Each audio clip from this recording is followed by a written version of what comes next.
Tonight on Cosmic Cantina, 180 days until disclosure, people. Who's excited? Anyone?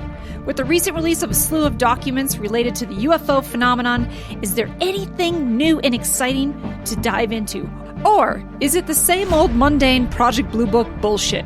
Well, we managed to find a couple of interesting stories within the pile that may hint at big things to come. So quit firing missiles at unidentified objects like a drunk Russian soldier and learn to talk underwater, because we're about to make contact.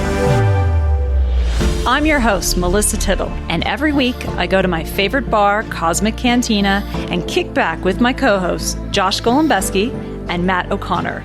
We talk about aliens, Bigfoot, ghosts, ancient cultures, and anything from the unseen world that needs a little illumination.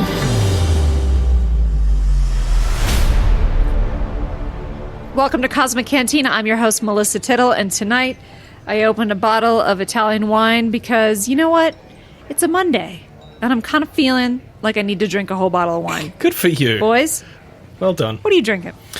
Well, I stepped up to a little Aussie brew here called Great Northern, and it's got a picture of a marlin on it, so it's fondly referred to by the locals as the fish beer. And it's good. It's good stuff. Oh. Happy to be drinking Aussie beer again. Yeah. And you are out of quarantine, correct? I'm out of quarantine. I'm COVID-free, and just sweltering in the Aussie summer. Good times. Oh, that sounds so amazing. Oh. Josh, wait, let me guess. Gluten-free beer. It's a good guess. It's an educated guess based off previous history. But nope. Tonight, Josh is taking a break from the booze, believe it or not, and I'm having myself a double tea bag of ginger and chamomile lemon tea. I feel fancy. Just kidding. I'm drinking vodka. Good for you. Straight up vodka. I was like, wow, you're pulling a Melissa, like I needed a recovery day. Sometimes we need one. Yeah, a little vodka with a little cranberry juice. Nothing crazy. Oh, okay. Because you have a urinary tract infection? Yeah. What movie is that from? Carry on. All right. We're going to talk about something else. My favorite topic. Okay. 180 days till disclosure. Drum roll. Dun, Yeah. dun, dun, dun. Okay, so we're not going to talk about disclosure like we always do. Like, is it really going to be disclosure? We're going to just talk about what's been happening in the first 20 days of 180 days of disclosure. And I know there's been a ton of articles that have come out. Obviously, the CIA has dropped a bunch of documents that you may or may not have read because according to some sites, there's 400. According to some other sites, there's 700. And only the hardcore have gone through all of those articles. We have picked some really interesting ones to digest. But then the other topic is, what is the goal of the 180 days? What's the goal of the 180 days? Okay, I get it. It's 180 days of disclosure. I understand. But is this a massive reality show? In my opinion, this is what you do in every show that you produce. As an executive producer, specifically, let me think of one show this reminds me of, Oak Island. They never find the treasure. It's been 10 seasons, and everybody loves the show. They're looking for the Knights Templar. They got the Sumerian crap in there. They're looking for gold, whatever. They've got everybody and everything involved, but they never find the treasure. And this kind of reminds me of that. This is like the biggest stunt. You tee up the biggest show, the most interesting topic, but you never find anything. That's just my opinion. But it is only the first 20 days, so maybe I'm wrong.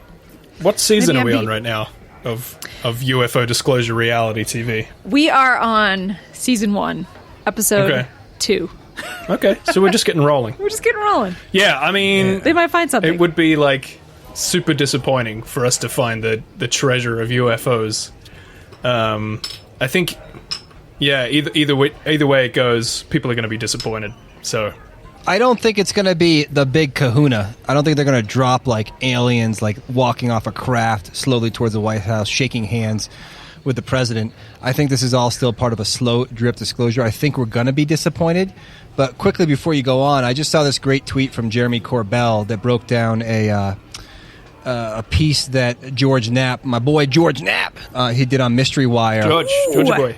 Georgia. This is going to be good. This is disclosure to me. I don't think it's no longer yes or no. I think it's yes. I just don't think it's going to be slow still. We still got to condition the public. So here's 3 big things that are happening right now. 1, this information is going to be unclassified. At first, that sounds like, yeah, they're going to unclassify it. But no, what it means is they're only going to present unclassified data to the public, but they're going to have to give it to the public and Congress and everything. So they're not going to give the classified stuff, which obviously is going to be the good stuff. Just like the CIA documents we're about to go over. All of it's like from what? The latest stuff's the 90s? It's all declassified. That's why they gave it to us. Of course they have more. Because it's not classified. If it's classified, that's the good stuff. This is just the beginning. 2, there's zero money in this. So there's no funding for this new group, the UAP task force. They don't have money. Yeah, so there is.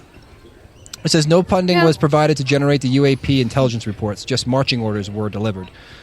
I know there was $25 million a year for the ATIP program, but from this, apparently they don't have money. They just have to ask all the different agencies to give them their stuff. You might be right. This is what I'm just reading off of what Jeremy was saying. And there's also, unfortunately, there's a big shakeup at the UAP task force. The head official has been booted out for whatever reason, so everyone's kind of waiting to see who they replace him with, or if they already have, and hopefully that person is UFO friendly. So that's a little weird. And take this all in consideration and in conjunction with the fact that Luis Elizondo left the TTSA and Christopher Mellon, which is interesting. And it didn't sound like a bad breakup. There was a couple underhanded comments I heard Luis Elizondo say. He was like, well, the TTSA is an entertainment division, and they want to do entertainment, and we're not about that. So I don't know what it means. I'm not going to speculate. I just think it's interesting in the context of what's happening. Episode 2 of 180 Days of Disclosure. The drama is building. Everyone is so close to finding the truth. Conflict. You guys, this is how it all happens. This is how we script everything. The first couple episodes have to draw you in that they're going to find something. We're going to find something. We're so close. Breadcrumbs. Here we go. You're right. Yeah, totally right. That's just... Yeah. I feel like if we know anything now, it's that there were government agencies that were, and I would imagine still are, taking this topic very seriously. It's not something that they're thinking is fiction. It's not, they're not saying it's, some bullshit propaganda or whatever. It's something that they're actively looking at and have been doing for a long time. So I think that in and of itself helps disclosure quite a bit. Helps people realize that, this is legit. This isn't fantasy. This is something that's happening. The world is a strange place. I agree. I 100% agree. And I think that's a great step, but it's just an interesting build-up of things. And so I'm going to go through an article that breaks down a website called The Black Vault. Yeah. If you don't know what the Black Vault is, I highly recommend you check it out. We will definitely post the website for you to peruse. John Greenwald has been curating this site, the Black Vault, for a long time. I think like 20 years or something. I have interviewed him several times for many History Channel shows. He is an amazing guy. He's not only like a credible source when it comes to collecting data of UFOs and CIA documents and FBI documents, which he's been doing for 20 years, but he's a really good journalist. And in my opinion, a really like an awesome person. Like he's really like a stand-up dude.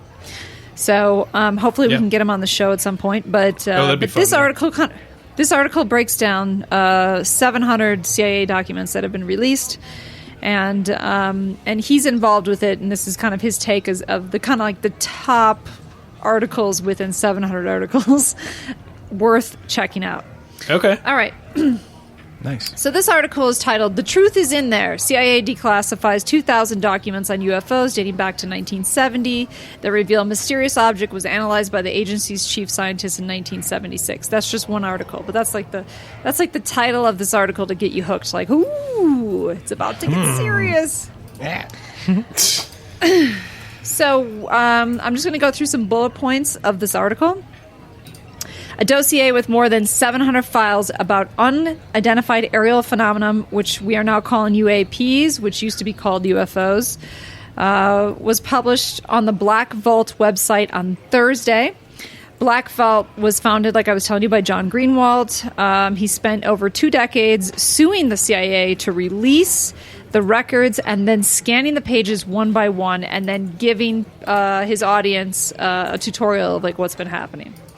One of the reports describes how seemingly urgent UFO information was hand-delivered to the CIA's Deputy Director for Science and Technology in 1976.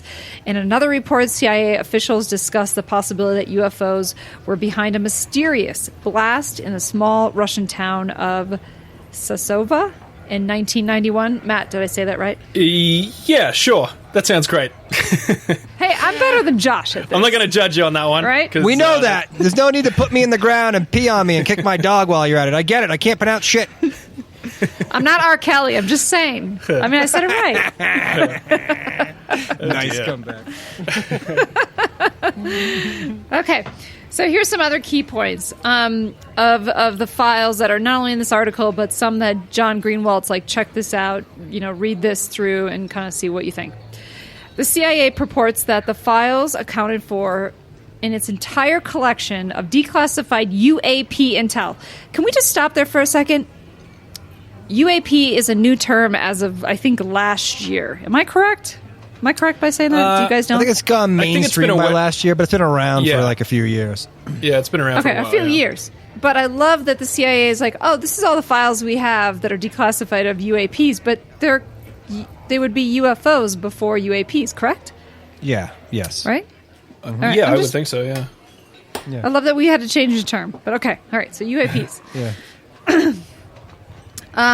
Greenwald cautions that there's no way to verify that claim and has vowed to continue searching for further records.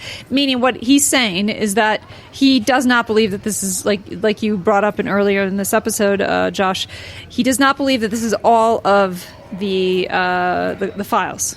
That there is Yeah, more. of course and not. this is just to appease the second episode of 180 Days of Disclosure. Yeah, right. Yeah. Yeah. Just a cliffhanger. Once we get into season 2, then we can start talking about. Yeah, we Yeah. could drop some bombs. Yeah. Maybe July or something. Okay, Right. so the dossier was released ahead of a June deadline for U.S. intelligence agencies to reveal everything that they know about UFOs for Congress under a clause slipped into the $2.3 trillion coronavirus relief bill signed into law by President Donald Trump in December. That is a whole bunch of government conspiracy there, but I'm going to skip over it for now. Yeah. And then That's a can of worms, yeah. that is a can of worms. Let me get coronavirus and UFOs together in one bill. What does that mean? Okay, so here's some other reports. In another report, CIA officials, this is part of the ones that John Greenwald of the Black Vault says, hey, check these out. In one of the reports, CIA officials discussed the possibility that UFOs were behind a mysterious blast in the small Russian town of Sasova, about 400 kilometers southwest of Moscow in 1991. We're going to go into this later in this podcast, but I just wanted to give you just a tidbit of it. Residents reported seeing a fiery sphere descending from the sky before a shock wave through the town, leaving an entire block leveled. Oof. He says, check that one out, but we're going to go through that one in detail because it's quite interesting. Here, several of the other files appeared to reference the same incident in which a possible UFO was sighted at the Wright-Patterson Air Force Base in Ohio in 1978. Of course, Wright-Patterson Air Force Base, if you don't know, has long been linked to conspiracy theories about alien life after serving as the headquarters of the Air Force program dubbed Project Bluebook. So there's many UFO sightings there from 1947, or the Project Bluebook was there from 1947 to 1969, but over 12,000 reports of UFO sightings over that base have occurred since that time. Over 12,000. Really? I didn't know that. That's interesting.